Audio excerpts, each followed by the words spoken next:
bonjour tout le monde. Aujourd'hui, dans la catégorie capsule financière, j'ai avec moi ma spécialiste en stratégie financière pour aider les gens à développer des stratégies pour, entre autres, acheter une maison. Puis là, c'est là que vous avez besoin de moi. Je l'ai dit tantôt, ça. Question qu'on peut se poser, on entend souvent parler là, des prêts hypothécaires à taux variable ou à taux fixe ou fermé. Avantages, inconvénients. Maude, qu'est-ce que tu as à dire par rapport à ça, par rapport à la stratégie qu'on est rendu à emprunter? Qu'est-ce qu'on devrait choisir? Y en a-t-il un qui est mieux que l'autre?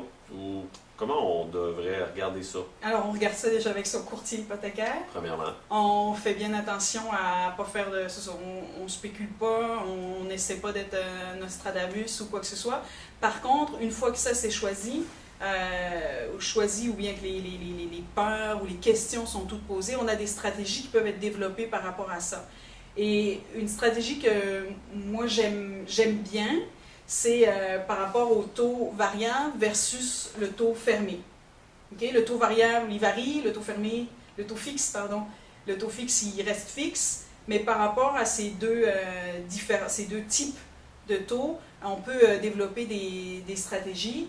Et une des stratégies qui est intéressante, c'est de dire, je sais combien ça va me coûter de l'avoir en taux fixe, combien ça pourrait me coûter de l'avoir en taux variable, je vais faire la différence de coût, puis je vais investir cette différence-là, et si jamais mon taux variable monte plus que prévu par rapport à ce que j'avais développé avec mon courtier hypothécaire, mais à ce moment-là, l'argent que j'ai mis de côté en faisant la différence, là, ben, je peux peut-être essayer de pallier cette différence de taux-là. Est-ce que... J'ai une question pour toi. J'ai une question pour toi. Parce que moi, quand j'entends taux variable, là, je revois mes parents des années 80 qui prenaient du taux variable puis qui ont payé des intérêts de fou sur leur maison à cause que le taux avait monté d'un coup. Puis là, ils se sont fait avoir que leur hypothèque leur coûtait beaucoup plus cher. Aujourd'hui, en 2014, puis pour les prochaines années que vous allez regarder cette capsule, grosso modo, le marché dans la direction qui s'en va, est-ce qu'on est encore sécure avec un taux variable ou le taux fermé serait à prioriser?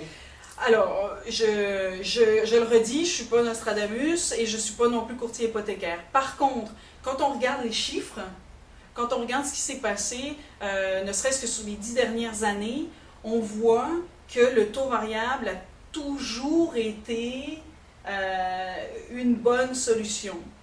Mais encore là, si on n'est pas sécure, ben, on prend une stratégie où on essaye de se protéger et on dit, ben, combien j'aurais payé pour mon taux fixe, combien je paye si je prends mon taux variable, et la différence, je l'investis tout en la gardant disponible. Si jamais il y a quelque chose qui ne fonctionne pas, ben, je pourrais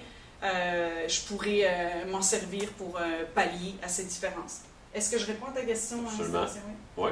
Parfait. Super. C'était Sébastien Cloutier pour le courtier qui dit vrai avec Maude Salomon pour nsalomon.ca. Merci beaucoup.